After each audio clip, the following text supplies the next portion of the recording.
the biggest threat to America today? And we're not necessarily talking militarily. And how would you protect Americans from that threat? Mr. Franken? Well, unfortunately, I think it's still Al-Qaeda. And Al-Qaeda, according to the NIE, has reconstituted itself along the Afghan-Pakistan border and the tribal areas of Pakistan. Now, I think we all remember where we were on 9/11. I was here in Minneapolis taking care of my mom, nursing. And I think we all know how it happened. Unfortunately, I mean, we started right. We went after Al-Qaeda and the Taliban. But we didn't finish the job. And we got sidetracked to Iraq. And because we were sidetracked to Iraq, we have made ourselves less secure.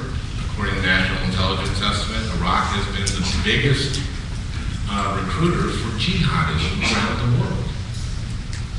We have weakened our military. We've taken the eye off the ball. The mission in Afghanistan. I've been to Iraq 4 times. I've been to Afghanistan 4 times. We had a real opportunity in Afghanistan.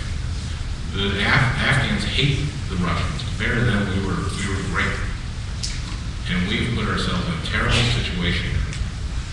And I agree with Barack Obama that we should, if we have actionable evidence, the intelligence to go after Al-Qaeda and Pakistan won't do it or can't, then we should do it. But this war in Iraq has undermined our security, and Norman Coleman still believes it was the right thing to do. Thank you, Mr. Franken. Senator Barkley.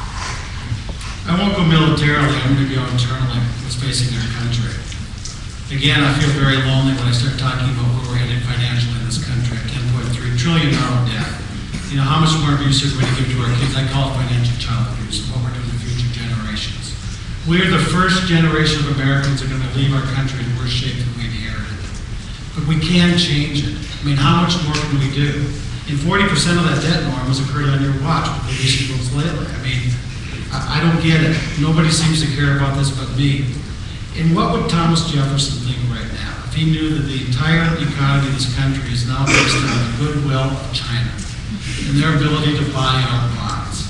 We're living right now on the goodwill of a country that we rely on never. What happens when they stop selling their bonds? You know, what's going to happen when we can't finance this debt? You know, what's the calamity we're going to do? What are we giving our kids? You know, I just don't understand it. I mean, am I the only one who cares? I mean, I would love you to at least acknowledge it's a problem, and you're willing to do something. I've said, first bill I'd introduce, if I went there, 4-year spending cap. Let's stop the bleeding. Let's acknowledge that there's a new reality. Let's stop pandering to people that everything is fine and business as usual. We have to go on a diet. We have to start prioritizing our spending.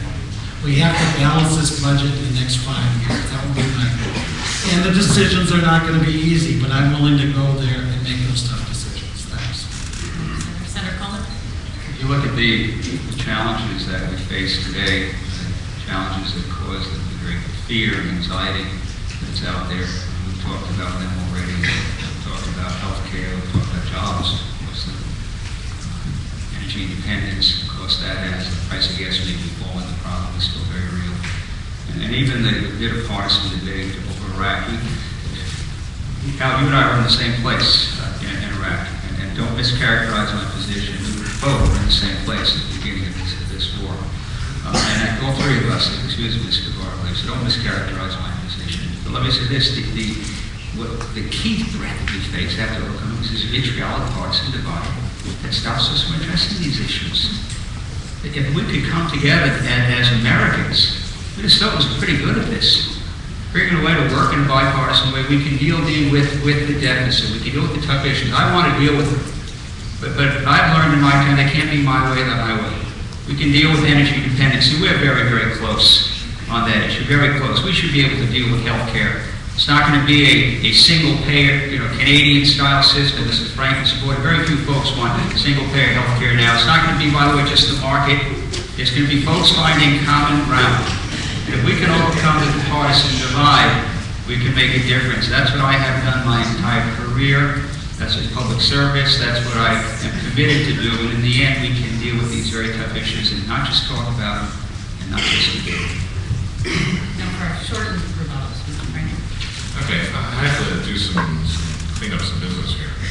I haven't mischaracterized your position on Iraq. You were for it, and now you said you still think that you still would have supported it. Yes, I didn't speak out for the war. I didn't speak out against it. I said after I believed it was a mistake that I would have probably voted for the resolution to use force because I gave the president the benefit of the doubt when I shouldn't have. It was a huge mistake, and you still will not admit that the war in Iraq is a mistake, and that's accurate. Dean, I've talked about the deficit over and over again. When this president came to office, we had record surpluses, and I have been talking about this for years and years and years. Finally, I have not advocated a single-payer program. I've talked about, I've supported Barack Obama's program, and I would like to know if you will support John McCain's program.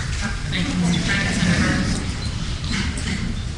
You know, I don't like going after you, Norma. You know, this getting things done, bringing people together, I'm the guy that can get things done. You know, you did get some things. You know, this whole economic collapse, not to blame you, was on your watch. You guys were asleep. You let it happen. You didn't say anything. Both sides did it. You were there. You were there for 6 years. This is on your lap. I mean, this is probably the greatest malfeasance of our government and the nation's history, what we're going through right now. And you were there, and I'm going to pin you on that one because you didn't do anything to stop it. You didn't say anything. You're now Mr. Energy Independent. You know, you only became that when we got gas at $4 a gallon. I mean, in the last, since you've been there, you've voted for $20 billion in tax benefits for the oil company. $20 billion. The 2003 energy bill, the 2005 energy bill, the 2006 tax cuts. They're right here. I mean, I want to take a look at what you did too, not what you're saying now. That's what I'm doing now. Thanks. Senator Coleman. The 2005 energy bill is a bill that created the renewable revolution in this state. Minnesota's benefit from it. And I was then one of a handful of folks that said, let's take the tax benefits from the oil and put them into renewables. And now, single payer has been your plan. You said you want to do it first for kids. What a terrible idea. What a terrible idea. Take kids and put them into a government-run system. That has been, you ran it in your race against Mike Cerise. That was your plan, single payer for kids. It's where you wanted to start, with hoping to get there for everyone. The last thing that we need is to move into a government-run healthcare system. There are no Mayo clinics in Canada.